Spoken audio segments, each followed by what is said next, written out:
Le hurlement incessant du vent déchire le paysage glacé, chaque rafale étant un rappel aigu du pouvoir impitoyable de la nature. Au milieu de cet enfer gelé, une silhouette solitaire trébuche, le souffle lâché et la vision brouillée par la neige tourbillonnante. Il s'agit d'Alex Lowe, alpiniste de renommée mondiale, désormais réduit à une lutte désespérée pour sa survie dans l'un des environnements les plus hostiles de la Terre. Il y a 72 heures, Alex était au sommet du monde, au sens figuré comme au sens littéral. Alpiniste chevronné possédant des dizaines d'années d'expérience dans la conquête des sommets les plus difficiles de la planète, il s'était lancé à l'assaut d'une route périlleuse sur le mont McKinley, en Alaska. Mais maintenant, séparé de son équipe et perdu dans une aveuglante tempête de neige, Alex affronte le combat de sa vie. Chaque pas est une bataille contre les éléments. Chaque respiration est un rappel douloureux de l'air raréfié à cette altitude extrême. Alors que nous nous plongeons dans l'histoire déchirante de survie d'Alex, nous devons d'abord comprendre l'homme derrière la légende. Né dans le Montana en 1968, Alex Lowe a développé très tôt une passion pour l'escalade. Ayant grandi à l'ombre des montagnes rocheuses, il a passé son enfance à escalader des affleurements rocheux et à rêver de conquérir les plus hauts sommets du monde. À l'adolescence, il s'attaquait déjà à des parcours difficiles dans le parc national des glaciers, perfectionnant ses compétences et développant l'incroyable force et l'endurance qui allaient devenir sa marque de fabrique. À 20 ans, Alex s'était déjà fait un nom dans la communauté des alpinistes. Connu pour son incroyable force, son endurance et sa capacité apparemment surhumaine à s'adapter aux hautes altitudes, il est rapidement devenu l'un des grimpeurs les plus respectés de sa génération. Ses collègues alpinistes ont parlé avec admiration de sa capacité à se déplacer rapidement et avec légèreté sur un terrain qui laisserait les autres à bout de souffle. Sa liste de réalisations se lit comme le résumé de rêve d'un alpiniste. Plusieurs ascensions du mont Everest, première ascension de sommet de l'Antarctique et record de vitesse sur certaines des routes les plus difficiles du monde. Des imposantes faces du Yosemite au sommet balayé par les vents de la Patagonie, Alex a laissé sa marque sur presque toutes les principales destinations d'escalade du monde. Mais c'était sa prochaine expédition au mont McKinley qui, selon Alex, serait son couronnement. Connu sous le nom de Denali par les peuples autochtones de l'Alaska, ce formidable sommet est la plus haute montagne d'Amérique du Nord, son sommet perçant le ciel à une hauteur stupéfiante de 20 310 pieds. Plus qu'une simple haute montagne, Denali est réputé pour ses conditions météorologiques brutales et ses défis techniques d'escalade. L'expédition a commencé comme beaucoup d'autres, avec une planification méticuleuse et une équipe de grimpeurs hautement qualifiés. Alex avait réuni un groupe de 4 autres alpinistes d'élite, chacun apportant à l'équipe ses propres compétences et expériences. Leur objectif était audacieux, ouvrir une nouvelle voie sur la dangereuse face sud de la montagne, un exploit qui n'avait jamais été accompli auparavant. Dans les semaines qui ont précédé l'expédition, Alex s'est lancé dans la préparation. Il a passé des heures à examiner des cartes et des images satellites, étudiant chaque contour et chaque crevasse de l'itinéraire qu'il prévoyait d'emprunter. Il a peaufiné sa condition physique déjà impressionnante, repoussant de nouvelles limites au gymnase et lors des ascensions d'entraînement. La nuit, il restait éveillé, visualisant chaque longueur de l'ascension, se préparant mentalement aux défis qui l'attendaient. Alors que l'équipe effectuait ses derniers préparatifs dans la petite ville de Talkeetna, l'enthousiasme était palpable. Ils ont vérifié et revérifié leur équipement, s'assurant que chaque pièce d'équipement était en parfait état. La veille de leur départ, ils se sont réunis pour un dernier repas ensemble, partageant histoire et rêves sur l'aventure qui les attendait. Le lendemain matin, sous un ciel strié de rose et d'or d'un lever de soleil d'Alaska, ils embarquèrent à bord d'un petit avion qui les emmènera au glacier Kailna, point de départ de leur ascension. Alors que l'avion survolait les vastes étendues sauvages, Alex pressa son visage contre la fenêtre, admirant le paysage à couper le souffle en contrebas. Des sommets enneigés s'étendaient à perte de vue, une mer de blanc brisée seulement par les coupures sombres occasionnelles de roches exposées. Atterrir sur le glacier était en soi une expérience palpitante. Le pilote a habilement manœuvré l'avion sur une piste de fortune en neige tassée, les skis craquant à l'atterrissage. Alors qu'Alex sortait sur la glace, l'énormité de leur entreprise le frappa de plein fouet.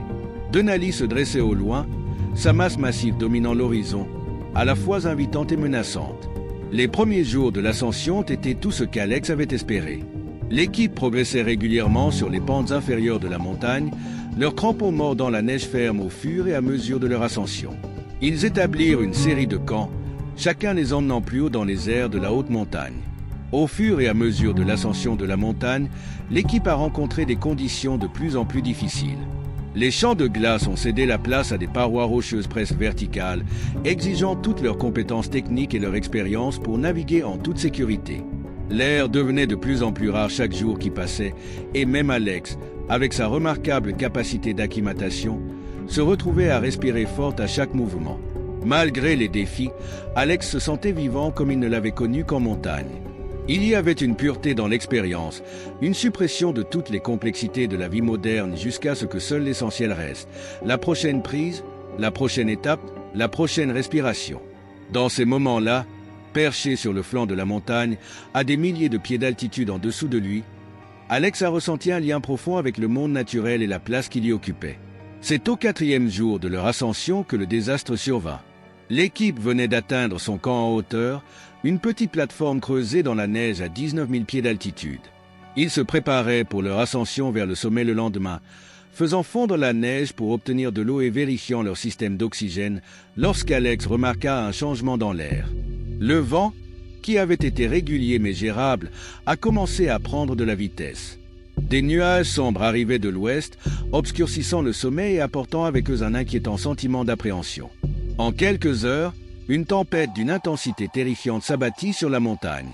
La visibilité tomba presque à zéro et le vent hurla avec une telle férocité que la communication devint impossible. La tente de l'équipe, conçue pour résister à des conditions extrêmes, tendait contre ses ancrages, la toile battant violemment sous le vent. Alors que la tempête faisait rage, Alex et ses coéquipiers se sont regroupés sous la tente, criant pour se faire entendre malgré le rugissement du vent. Ils savaient qu'il était dans une situation dangereuse.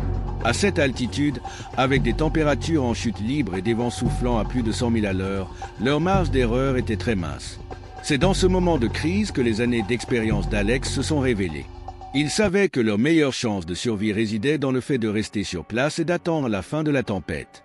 Déménager dans ces conditions serait un suicide. Il l'a transmis à son équipe d'une voix ferme malgré la peur qui le rongeait intérieurement. Pendant des heures, ils restèrent dans leur tente, les parois de nylon étant leur seule protection contre la fureur de la tempête. Le sommeil était impossible, le bruit à lui seul l'aurait empêché. Mais plus que cela, chacun d'eux savait que succomber à l'épuisement maintenant pouvait signifier la mort. Au lieu de cela, ils vérifiaient à tour de rôle leur équipement, massaient les membres froids et s'encourageaient mutuellement. À mesure que la nuit avançait, la tempête ne montrait aucun signe d'apaisement. Au contraire, cela semblait s'intensifier. Les piquets de la tente craquèrent de façon menaçante sous la tension et la neige commença à s'accumuler sur les bords, menaçant de les enterrer vivants. C'est alors qu'Alex prend une décision qui va changer le cours de sa vie. Réalisant que rester dans la tente devenait de plus en plus dangereux, Alex leur proposa de tenter de descendre vers une position plus basse et plus abritée. C'était une décision risquée, mais avec la diminution de leurs provisions et la menace d'avalanche augmentant d'heure en heure, ils sentaient qu'ils n'avaient pas le choix. L'équipe s'est préparée du mieux qu'elle a pu, enfilant toutes les couches de vêtements dont elle disposait et sécurisant son équipement le plus essentiel. Alors qu'ils sortaient de la tente dans le maelstrom, la pleine force de la tempête les frappa comme un coup physique. Le vent, soufflant désormais en rafales à plus de 120 000 à l'heure, menaçait de les arracher de la montagne. La neige et les granules de glace piquaient leur peau exposée et le froid traversait leurs couches comme s'ils ne portaient rien du tout. Encordée, l'équipe entame sa descente désespérée. Chaque pas était une bataille contre les éléments, chaque instant semé de danger. Ils se déplaçaient lentement, sondant la neige devant eux à la recherche de crevasses cachées, leur monde étant réduit au petit cercle de visibilité fourni par leurs phares. C'est dans ce chaos, alors qu'ils parcouraient une section particulièrement dangereuse de la route, que le désastre a éclaté. Une soudaine rafale de vent, plus puissante que jamais, balaya la montagne. Alex, qui était en tête, sentit ses pieds quitter le sol alors que le vent le soulevait physiquement de la pente. Pendant un moment à couper le souffle, il était dans les airs, la corde qui le reliait à ses coéquipiers était tendue. Puis, aussi soudainement qu'il l'avait soulevé, le vent repoussa Alex sur la montagne. Mais le mal était fait. La force de sa chute et le poids de son sac lui ont fait perdre l'équilibre. Avant de pouvoir s'arrêter, il glissait sur la pente glacée, accélérant à chaque seconde qui passait. Les instants suivants furent un flou de mouvement et de peur. Alex dévala la montagne, son piolet arraché des mains, impuissant à arrêter sa descente. Il pouvait entendre les cris de ses coéquipiers, mais il fut rapidement perdu dans le rugissement du vent et le bruit de son propre corps heurtant la neige et la glace. Lorsqu'il s'arrêta finalement, Alex se retrouva seul dans un monde blanc. La tempête faisait rage autour de lui, mais les bruits de ses coéquipiers avaient disparu. La corde qui le reliait à eux s'était rompue lors de sa chute, le laissant isolé et désorienté. Alors que la réalité de sa situation s'installait, Alex sentit une vague de panique menacer de l'envahir. Il était seul, séparé de son équipe, avec un équipement minimal et aucune idée précise de sa position sur la montagne. La tempête s'est poursuivie sans relâche, réduisant la visibilité à quelques pieds et rendant toute tentative de navigation presque impossible. C'est à ce moment, où tout semble perdu pour Alex, que nous vous demandons d'envisager de soutenir notre chaîne. Votre abonnement nous aide à mettre en lumière ces incroyables histoires d'endurance humaine. Appuyez sur ce bouton d'abonnement maintenant et poursuivons ensemble ce voyage captivant. Immédiatement après sa chute, l'entraînement d'Alex a commencé. Il savait que sa première priorité devait être un abri. Exposé à flanc de montagne, il succomberait rapidement à l'hypothermie. Luttant contre le vent et son propre épuisement, il a commencé à creuser un épais banc de neige, créant ainsi une petite grotte qui pourrait bien lui sauver la vie. Alors qu'il s'enfonçait plus profondément dans la neige, le hurlement du vent commença à s'estomper, remplacé par un silence inquiétant. Le contraste était saisissant et, pendant un instant, Alex eut l'impression d'être entré dans un autre monde. La grotte de neige était exiguë et sombre, mais elle offrait un répit désespérément nécessaire face à la tempête qui faisait rage dehors. Dans son abri de fortune, Alex fait le point sur sa situation. La chute l'avait laissé meurtri, mais miraculeusement, il avait évité toute blessure grave. Cependant, son équipement n'avait pas aussi bien fonctionné. Son sac à dos, contenant la plupart de sa nourriture et son équipement de survie, avait été arraché lors de la chute de la montagne. Tout ce qui lui restait, c'était ce qu'il portait sur son corps et les quelques objets conservés dans ses poches. L'inventaire était sinistre, une seule barre énergétique, une bouteille d'eau presque vide, une petite trousse d'urgence contenant un briquet et quelques paquets de chauffe-main chimique et son fidèle multi-outil. Ces lourdes couches extérieures l'avaient protégé durant l'automne, mais elles étaient désormais mouillées par la neige, leurs propriétés isolantes étant compromises. Alors que l'adrénaline de la chute et de la construction d'un abri s'est dissipée, Alex a commencé à sentir le froid s'infiltrer dans ses os. Il savait que l'hypothermie était sa menace la plus immédiate. En serrant la main, il activa l'un des chauffe-mains chimiques, le serrant près de son corps pour tenter de générer un peu de chaleur. Les heures suivantes furent une bataille constante contre le froid et les vrilles rampantes du désespoir. Alex se força à rester éveillé, sachant que s'endormir dans son état pourrait être fatal. Pour garder son esprit actif, il a parcouru des scénarios de survie, envisageant et rejetant divers plans d'action. Alors que la longue nuit avançait, les pensées d'Alex se tournèrent vers sa famille restée au pays. Il pensa à sa femme, à son sourire, au son de son rire. Il imaginait ses enfants, leurs visages illuminés d'excitation alors qu'ils revenaient d'expéditions précédentes, impatients d'entendre les récits de ses aventures. L'idée de ne plus jamais les revoir le remplissait d'une détermination qui brûlait plus que n'importe quel feu. Fort de cette détermination renouvelée, Alex a commencé à formuler un plan. Il savait que sa meilleure chance de sauvetage résidait dans la descente de la montagne, mais dans les conditions actuelles, tout mouvement était extrêmement risqué. Il décida qu'à l'aube, si la tempête s'était calmée, il tenterait de descendre. Si la tempête continue, il devra se recroqueviller et conserver son énergie, en espérant qu'une équipe de secours sera mobilisée une fois son absence constatée. En attendant les premiers signes de l'aube, Alex se concentrait sur de petites tâches pour s'occuper. Il massait ses membres pour favoriser la circulation, effectuait des exercices isométriques pour générer de la chaleur et rationnait soigneusement ses maigres réserves de nourriture et d'eau. Chaque minute semblait être une heure, chaque heure une éternité. Finalement, après ce qui semblait être des jours mais qui ne duraient en réalité qu'une douzaine d'heures, Alex remarqua un changement dans la qualité de la lumière filtrant à travers les parois de sa grotte de neige. La tempête, qui faisait rage sans relâche depuis si longtemps, commençait à montrer des signes d'affaiblissement. Le vent hurlant diminua progressivement pour devenir un faible gémissement et le crépitement constant de la neige contre l'entrée de la grotte ralentit.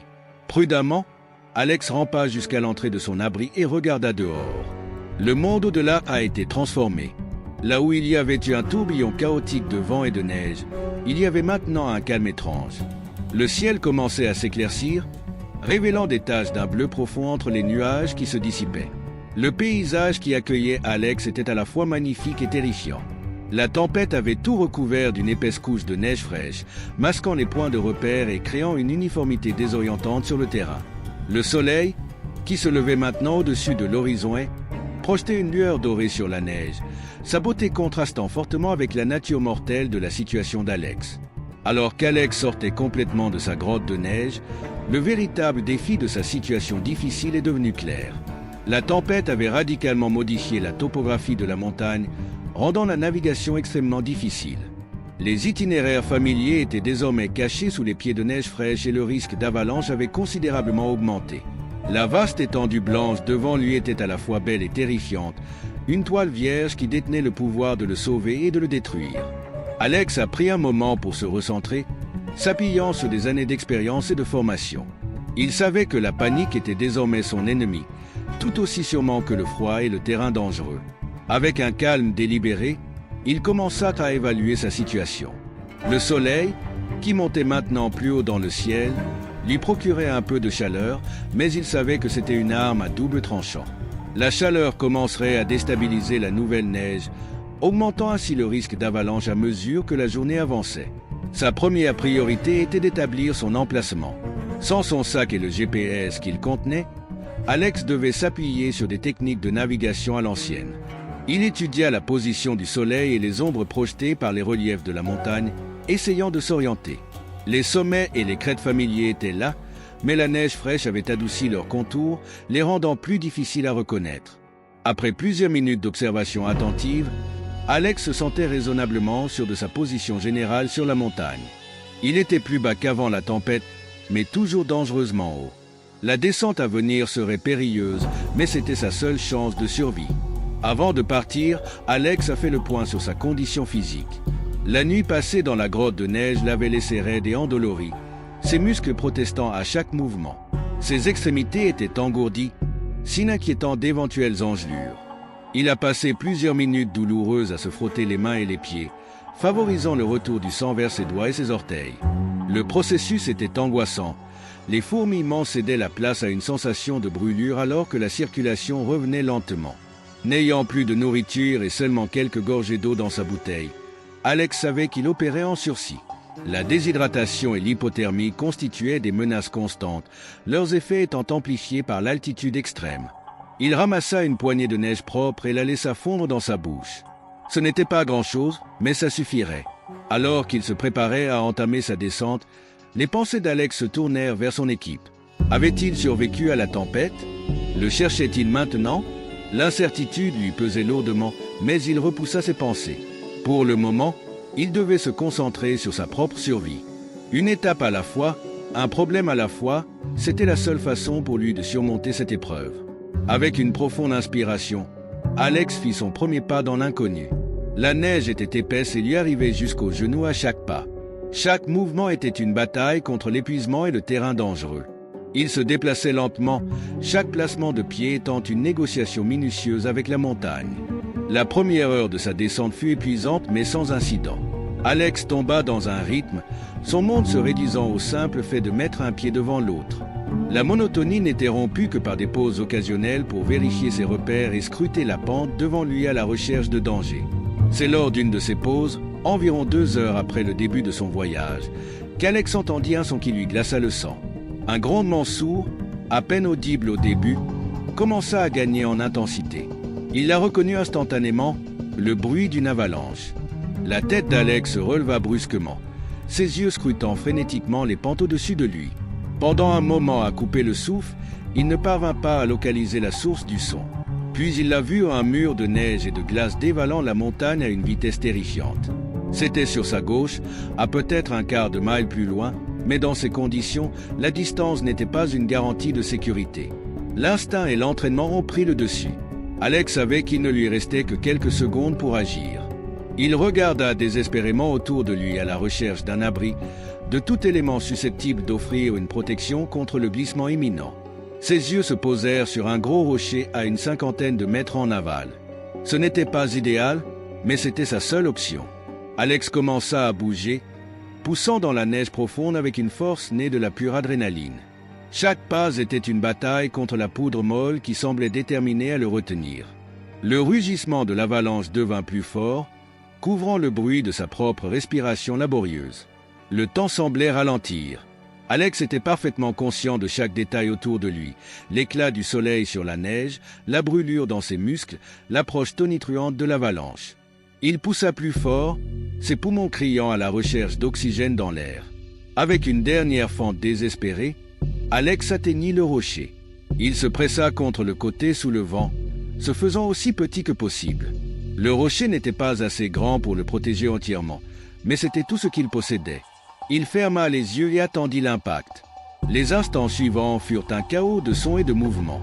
Le bord d'attaque de l'avalanche a heurté le rocher avec une force énorme, l'impact se répercutant à travers le rocher et dans le corps d'Alex. La neige tombait sur les côtés de son abri, menaçant de l'arracher. Il s'accrocha au rocher avec toute la force qui lui restait, ses doigts trouvant désespérément un appui sur la pierre froide. Aussi vite qu'elle était arrivée, le pire de l'avalanche est passé. Alex restait pressé contre le rocher, son cœur battant si fort qu'il pensait qu'il pourrait sortir de sa poitrine. Lentement, avec précaution, il ouvrit les yeux. Le monde autour de lui avait été une fois de plus transformé. Là où il y avait une pente immaculée de neige intacte, il y avait maintenant un fouillis chaotique de neige, de glace et de débris. L'avalanche avait remodelé la montagne, créant de nouveaux dangers et effaçant d'anciens repères. Alex prit une inspiration tremblante, la réalité de son quasi-accident le frappant de plein fouet. Il avait survécu, mais l'expérience l'avait profondément ébranlé.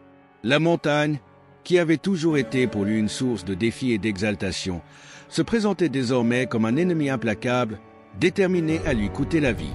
Alors que l'adrénaline de la rencontre avec l'avalanche commençait à s'estomper, Alex a pris pleinement conscience de son état physique. La course folle vers le rocher avait épuisé le peu de réserve d'énergie qui lui restait. Ses jambes tremblaient d'épuisement et un froid profond et glacial s'était installé dans son corps. Le bref effort l'avait fait transpirer, et maintenant cette humidité se refroidissait rapidement, accélérant l'apparition de l'hypothermie. Alex savait qu'il ne pouvait pas se permettre de rester longtemps au même endroit. L'avalanche est peut-être passée, mais ses effets persistent. La pente était désormais encore plus instable et le risque de glissement secondaire était élevé. De plus, son corps avait désespérément besoin de la chaleur que générait le mouvement. Au prix d'un grand effort, Alex s'éloigna du rocher qui lui avait sauvé la vie. Ses muscles protestaient, raidis par le froid et la tension des dernières minutes.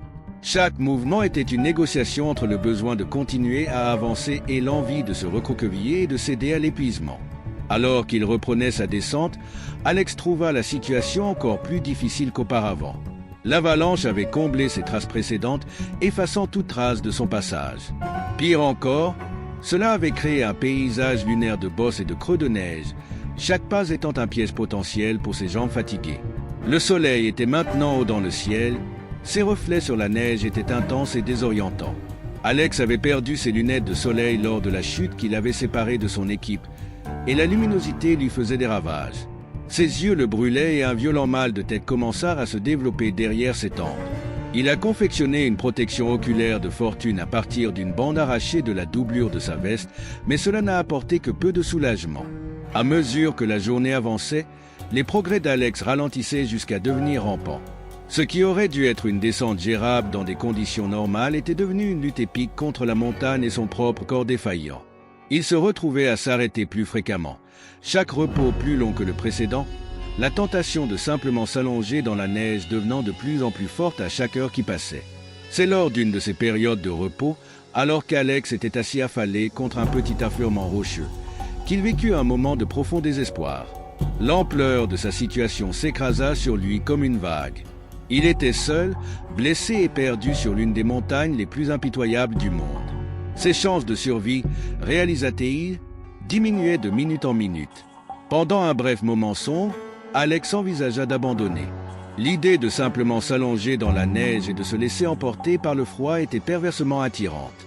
Ce serait paisible, pensa-t-il, comme s'endormir. Plus de lutte, plus de douleur. Mais aussi vite que cette pensée lui était venue, Alex la chassa de son esprit. Ce n'était pas un homme qui abandonnait facilement.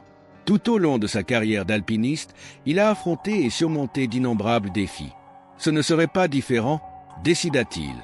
Il pensait à sa famille qui l'attendait à la maison, à la douleur que sa perte leur causerait. Il ne pouvait pas, ne voulait pas leur faire subir ça. Avec un gémissement d'effort, Alex se releva. Son corps criait en signe de protestation, mais il l'ignora. Il faisait un pas, puis un autre, chaque mouvement étant une petite victoire contre la montagne et sa propre fatigue. À mesure que l'après-midi avançait, le monde d'Alex se réduisait à un seul objectif, continuer à avancer. Tout le reste, le froid, la faim, la douleur est passé au second plan. Il est devenu une machine, ses jambes bougent automatiquement, son esprit détaché de la lutte physique.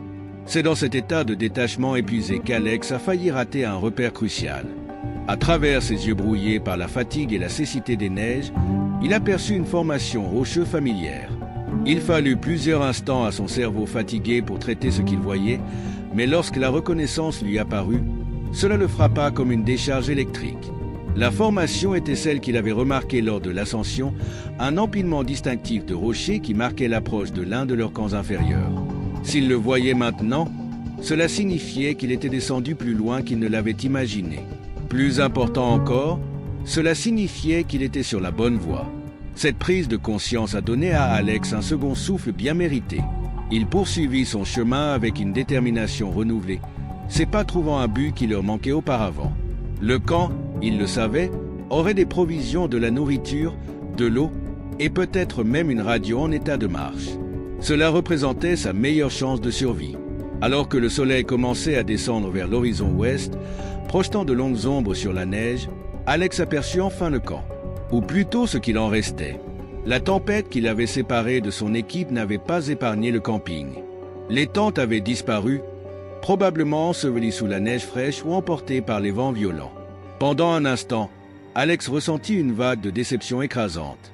Mais il l'écarta, s'obligeant à s'approcher méthodiquement du chantier. Même si les tentes avaient disparu, il y aurait peut-être encore des provisions à trouver. Alors qu'il approchait du camp, Alex commença à sonder la neige avec son piolet, à la recherche de tout signe d'équipement enfoui. Pendant de longues minutes, il ne trouva rien, chaque coup de hache infructueux érodant son espoir renouvelé.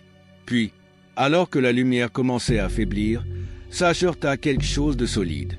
Les mains tremblantes, Alex commença à creuser, ignorant la douleur dans ses doigts gelés.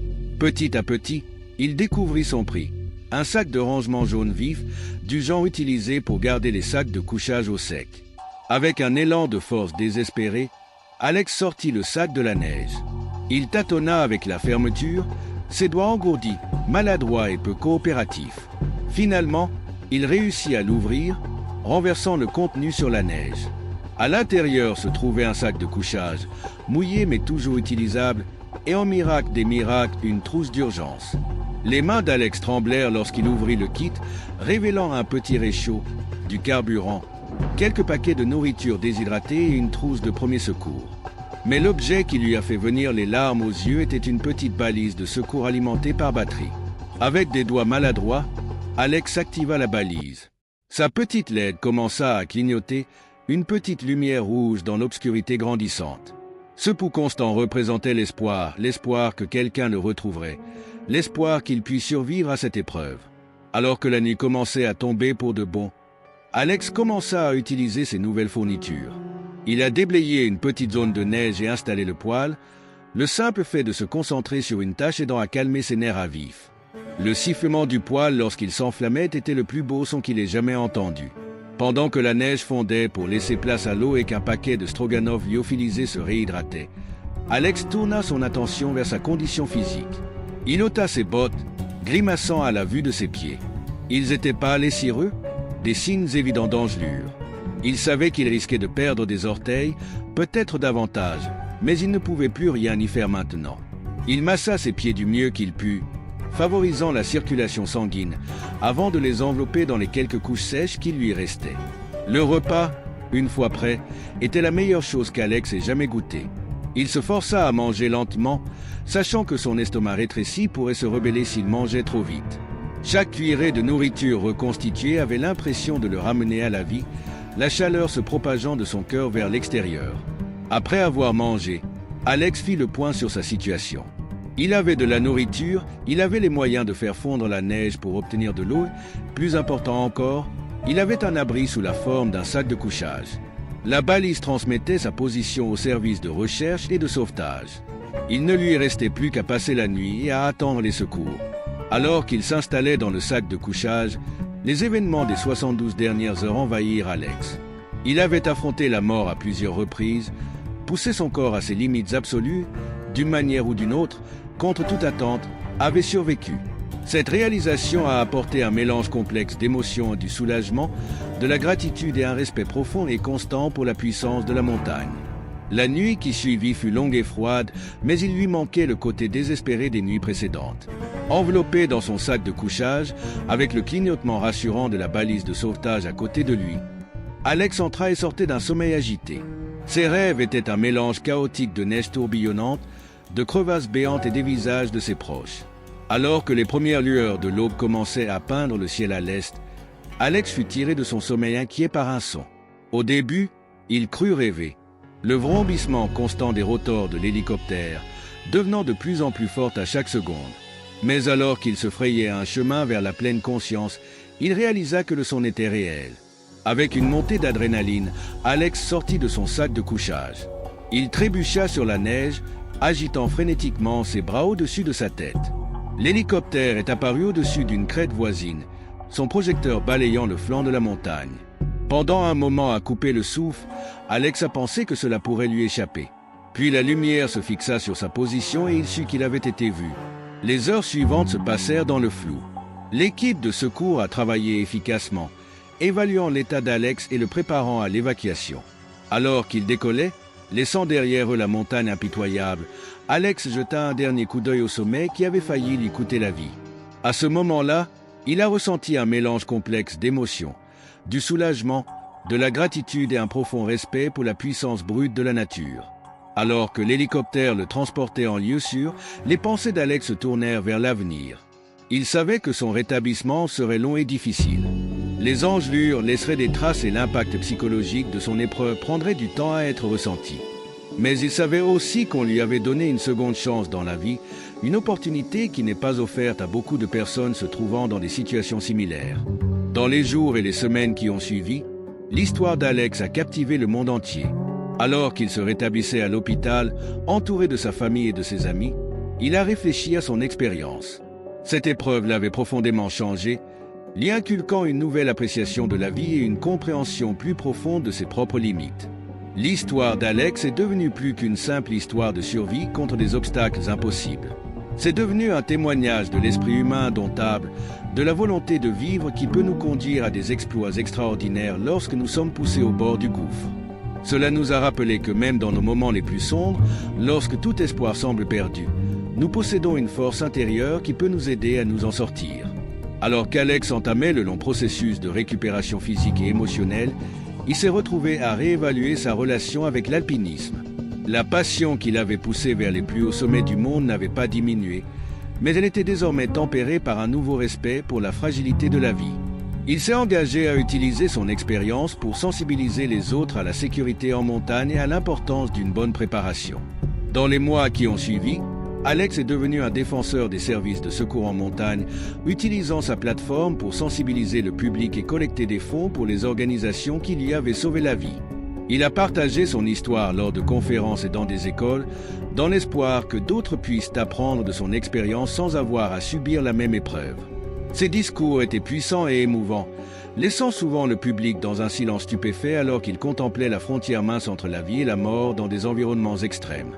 Un an après son sauvetage, Alex a pris une décision qui en a surpris plus d'un. Il a annoncé son intention de retourner au mont McKinley. Mais cette fois, son objectif était différent. Au lieu de chercher à conquérir la montagne, il voulait faire la paix avec elle. L'expédition serait un voyage de guérison, tant pour lui-même que pour l'environnement montagnard qu'il avait appris à respecter d'une toute nouvelle manière. Alors que la nouvelle de son retour prévu se répandait, Alex a été confronté à un mélange de réactions. Certains louaient son courage, tandis que d'autres mettaient en doute sa santé mentale. Comment pouvait-il retourner à l'endroit qui avait failli le tuer? Mais pour Alex, la décision était claire. Il avait besoin d'affronter ses peurs, de se prouver que la montagne ne l'avait pas brisé. Dans les mois qui ont précédé l'expédition, Alex s'est lancé dans la préparation avec une ferveur qui a surpris même ceux qui le connaissaient le mieux. Son programme d'entraînement était intense, mais il s'accompagnait d'une concentration tout aussi rigoureuse sur la préparation mentale. Il a travaillé avec des psychologues spécialisés dans les traumatismes, apprenant des techniques pour gérer l'anxiété et les flashbacks qui le tourmentaient encore. À l'approche de la date du départ, Alex s'est retrouvé rempli d'un mélange d'excitation et d'appréhension. Les souvenirs de son expérience de mort imminente étaient encore vifs, mais ils étaient désormais accompagnés d'un sentiment d'utilité. Ce voyage ne concernait plus seulement lui. Il s'agissait d'honorer la montagne et tous ceux qui avaient affronté des défis similaires. Le jour du départ s'est levé clair et froid. Alors qu'Alex se tenait au pied du mont McKinley, regardant son sommet imposant, il sentit un sentiment de calme l'envahir. La montagne était la même, mais il avait changé. Il n'était plus l'homme qui voyait le sommet comme une conquête à réaliser, mais comme un professeur dont les dures leçons avaient remodelé son être même. L'ascension fut lente et méthodique. Alex et son équipe, parmi lesquels se trouvaient certains des sauveteurs qui lui avaient sauvé la vie l'année précédente, ont pris toutes les précautions nécessaires. Ils se déplaçaient avec un respect pour la montagne qui allait au-delà de la simple prudence. Chaque étape était une négociation, une reconnaissance du pouvoir de l'environnement qui les entourait. À mesure qu'il montait plus haut, Alex se retrouva à retracer le chemin de sa descente désespérée. Le paysage a changé au cours des années qui ont suivi son épreuve, la neige a fondu et recongelé. Les rochers ont bougé, mais l'essence de la montagne est restée. À chaque moment important, Alex s'arrêtait pour réfléchir, se souvenir et remercier pour sa survie. Le moment le plus poignant est survenu lorsqu'ils ont atteint le site où Alex avait été retrouvé. L'équipe s'est arrêtée ici, créant un petit mémorial. Ils ont construit un cairn, un simple empilement de roches qui témoignerait de la résilience humaine et du pouvoir de l'espoir. Alors qu'Alex posait la dernière pierre, il sentit un poids s'éloigner de ses épaules. Il avait affronté ses démons et trouvé la paix. L'équipe n'a pas tenté d'atteindre le sommet. Cela n'a jamais été le but. Au lieu de cela, ils ont fait demi-tour à un moment prédéterminé, leur mission accomplie. Alors qu'ils commençaient leur descente, Alex ressentit un profond sentiment de clôture. Il était revenu à la montagne non pas en conquérant, mais en étudiant, et les leçons qu'il avait apprises resteraient avec lui pour le reste de sa vie. À son retour, l'histoire d'Alex a pris une nouvelle vie. Son parcours de guérison a trouvé un écho auprès de personnes bien au-delà de la communauté des alpinistes. Il a commencé à recevoir des invitations à prendre la parole lors de conférences sur des sujets allant de la conservation de l'environnement à la croissance personnelle. Son message était simple mais puissant, le respect de la nature, la compréhension de ses limites et l'importance de la résilience face à l'adversité. Dans les années qui suivirent, la vie d'Alex prit un nouveau but. Il a créé une fondation dédiée à la sécurité en montagne et à la protection de l'environnement. L'organisation s'est concentrée sur la sensibilisation des alpinistes aux risques de l'alpinisme à haute altitude, sur le financement de la recherche sur des équipements de sécurité améliorés et sur le soutien aux efforts de conservation dans les régions montagneuses du monde entier. La vie personnelle d'Alex a également subi une transformation. Son contact avec la mort lui avait donné une nouvelle appréciation des joies simples de la vie quotidienne. Il a passé plus de temps avec sa famille, chérissant des moments qu'il aurait pu auparavant tenir pour acquis. Ses enfants ont noté que même si la passion de leur père pour la montagne n'avait pas diminué, elle était désormais contrebalancée par un engagement plus profond avec le monde qui l'entourait. Au fur et à mesure que l'histoire d'Alex se répandait, elle commença à avoir un impact inattendu sur la communauté des alpinistes. Les grimpeurs qui considéraient auparavant le sommet comme l'objectif ultime ont commencé à réévaluer leur approche. Il y a eu une évolution vers une vision plus holistique de l'alpinisme qui valorise le voyage et les leçons apprises autant que la réussite d'atteindre le sommet. Ce changement n'a pas été sans controverse. Certains grimpeurs de la vieille école ont accusé Alex et d'autres de sa mentalité consistant à adoucir le sport. Mais Alex est resté ferme sur ses convictions. Il soutenait que la véritable force ne résidait pas dans la poursuite inconsidérée d'objectifs, mais dans la compréhension de la place de chacun dans le monde naturel et dans le respect de son pouvoir. 5 ans après son expédition qui a failli lui être fatale, Alex a été invité à donner une conférence TED. Debout sur scène, il regarda le public et commença à parler. Il a raconté l'histoire de ses 72 heures passées au piège dans la nature gelée, mais il est allé au-delà du simple récit des événements. Il a parlé du profond changement de perspective qui découle du fait de faire face à sa propre mortalité. Il a parlé de la beauté et de la terreur de la montagne, de la profondeur de la résilience humaine et de l'importance de l'humilité face à la puissance de la nature. En concluant son discours, Alex a partagé une pensée qui a fini par définir sa vie après le sauvetage. La montagne ne se soucie pas de vos objectifs, de vos rêves ou de votre ego. Elle l'est tout simplement. Notre tâche n'est pas de les conquérir, des endroits sauvages, mais de les approcher avec respect, d'apprendre d'eux et de rentrer chez eux sains et saufs, en emportant les leçons qu'ils nous ont enseignées. L'impact des paroles d'Alex s'est propagé bien au-delà de l'auditorium. Son discours est devenu viral et a touché des millions de personnes à travers le monde. Beaucoup de ceux qui n'avaient jamais mis les pieds sur une montagne ont été touchés par son histoire et son message. Cela a suscité des conversations sur notre relation avec la nature, la poursuite d'objectifs extrêmes et le véritable sens du succès. Dans les cercles universitaires, l'expérience d'Alex est devenue une étude de cas en matière de psychologie de survie et de prise de décision dans des situations de stress extrême. Les chercheurs ont analysé tous les aspects de son épreuve, depuis ses stratégies de survie initiale jusqu'à son état mental pendant les longues heures seules sur la montagne. Les enseignements tirés de cette analyse ont conduit à des améliorations dans la formation à la survie en milieu sauvage et ont contribué à façonner de nouveaux protocoles pour les opérations de recherche et de sauvetage.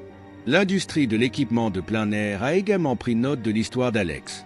Son récit détaillé de ce qui a fonctionné et de ce qui n'a pas fonctionné pendant son épreuve a conduit à des innovations en matière d'équipement pour temps froid et d'équipement d'urgence. Plusieurs entreprises ont contacté Alex pour le consulter sur le développement de nouveaux produits conçus pour améliorer la sécurité dans les environnements extrêmes.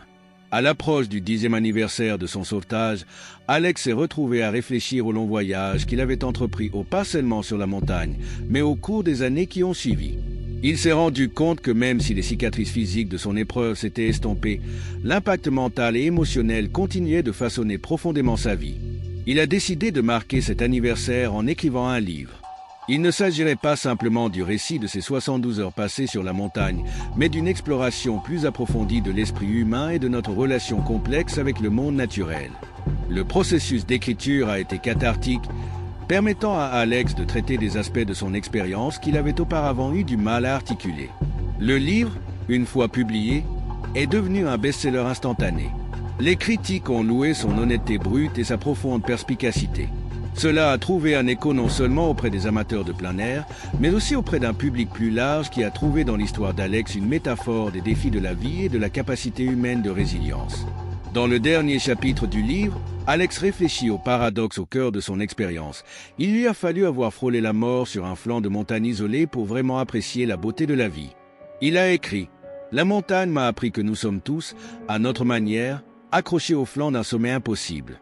Notre tâche n'est pas d'atteindre le sommet, mais de trouver de la joie et un sens à l'ascension elle-même. » Alors que l'intérêt pour son histoire ne cessait de croître, Alex a été approché par un documentariste. L'idée était de retracer le voyage d'Alex sur le mont McKinley en utilisant des techniques de tournage modernes pour donner aux spectateurs une idée viscérale des défis auxquels il a été confronté. Alex a accepté de participer, y voyant une opportunité de faire passer son message à un public encore plus large. Le processus de tournage a été un défi émotionnel pour Alex. Revenir sur les lieux exacts de son calvaire, accompagné des caméras et de l'équipe, lui a rappelé des souvenirs vifs. Mais cela a également procuré un sentiment de clôture. Debout à l'endroit où il avait été secouru, Alex ressentait un profond sentiment de gratitude pour la montagne, pour les sauveteurs qui l'avaient sauvé et pour la vie qui lui avait été donnée de continuer. Le documentaire, à sa sortie, fut un succès critique.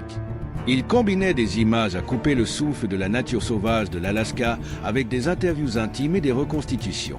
Les téléspectateurs ont eu un aperçu des défis physiques et psychologiques liés à la survie dans un environnement aussi extrême. Les moments les plus puissants du film sont venus des réflexions tranquilles d'Alex alors qu'il se tenait dans les endroits où il avait affronté la mort. Alors qu'Alex atteignait la soixantaine, il commença à s'éloigner de l'alpinisme actif. Mais sa passion pour la montagne ne s'est jamais démentie.